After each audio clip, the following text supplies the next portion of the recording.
Bharat Pakistan war પર પાકિસ્તાનીની વાત સાંભળી લો. ફક્ત 2 મિનિટ ફાળવીને જરૂર સાંભળો. बाद उन्होंने ब्राह्मोस यूज़ किए जो रशियन और इंडियन ताउन से इश्तराक से बने हैं, और उन्होंने जहाँ जहाँ वो मारना चाहते थे खासा प्रिसाइजली उन्होंने हिट किया है. और पाकिस्तान ने किसी किस्म के सैटेलाइट इमेजेस नहीं दिखाए, जबकि हिंदुस्तान की आर्मी एयरफोर्स वाला ने अपनी ब्रीफिंग्स में वो सैटेलाइट इमेजेस दिखाए हैं.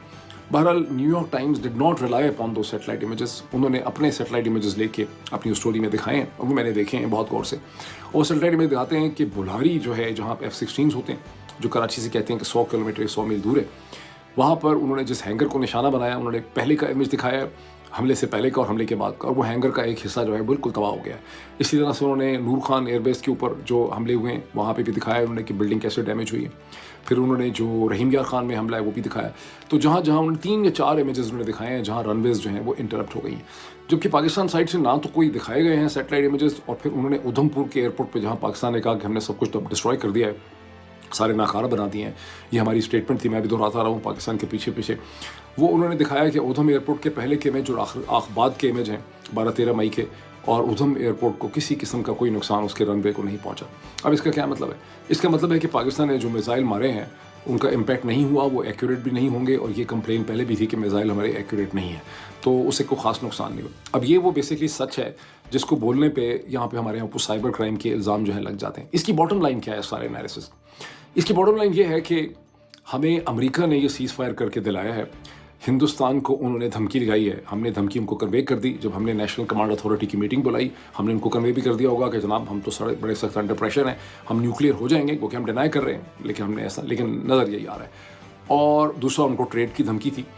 और यही वजह है कि हिंदुस्तान के अंदर बहुत ज़्यादा तन बदन में गुस्सा पाया जाता है. उनको लगता ये है, और वो नरेंद्र मोदी पे गुस्सा निकल रहा है, और ट्रंप के खिलाफ भी बहुत ज़्यादा गुस्सा निकल रहा है. ट्रंप की बड़ी गाली गलौज हो रही है हिंदुस्तान, बिकॉज उनको लगता ये है कि अगर हमें ना रोका जाता, 2 दिन 3 दिन हम और इसी किस्म की स्ट्राइक्स जारी रखते, तो हम पाकिस्तान का दिमाग जो है सीधा करते थे पाकिस्तान की मिलिट्री का. दिस इज़ व्हाट, अगर आप पढ़ें हिंदुस्तान के अखबार, आई डोंट नो पाकिस्तान के अंदर हिंदुस्तान के अखबार पढ़ने मुमकिन है, उनके ट्वीट तो आप देख सकते होंगे, तो आपको उनकी ठीक ठाक आइडिया जो है उनका मिलता है. फॉर से ब्रह्मा चलानी उनके एक स्ट्रेटिजिक एनालिस्ट हैं, एक थिंक टैंकर है, जिनका आइडिया ये है कि या तो नरेंद्र मोदी को ये जंग नहीं करनी चाहिए थी और चीज़ों से डील करना चाहिए था, और अगर जंग की थी तो फिर इसको अपनी लॉजिक पे, अपनी टाइमिंग पे इसको ख़त्म करना चाहिए था. कि जो डोनाल्ड ट्रंप के प्रेशर में आके सीज़ फायर किया है, इससे हिंदुस्तान की साख को और उसके इम्पैक्ट को बहुत ज़्यादा नुकसान हुआ है.